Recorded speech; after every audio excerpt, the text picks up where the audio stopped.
আমাদের উত্তর দিনাজপুর রায়গঞ্জ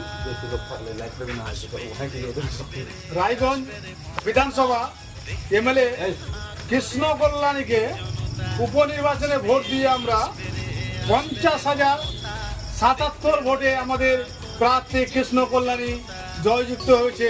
তাতে আমাদের গর্বের বিষয় যে আমরা কৃষ্ণ কল্যাণী মহাশয়কে আমরা নিয়ে আসতে পেরেছি, আমাদের রায়গঞ্জে বিপুল ভোটে আমরা জয়যুক্ত করে নিয়ে আসতে পেরেছি। তার জন্য আমরা এই দিনটা আমরা পালন করছি আমাদের প্রার্থী কৃষ্ণ কল্যাণীর জন্য, যে আমরা রায়গঞ্জ বিধানসভা এমএলএ কৃষ্ণ কল্যাণীকে আমরা এই দিনটাতে পেয়েছি। আমাদের এই দিনটা আশায় ছিল আমরা যে আমাদের প্রার্থী কৃষ্ণ কল্যাণী মহাশয়কে আমরা জিতাতে পেরেছি। এটা আমাদের গর্বের বিষয় যে আমরা পাড়ায় পাড়ায় গিয়ে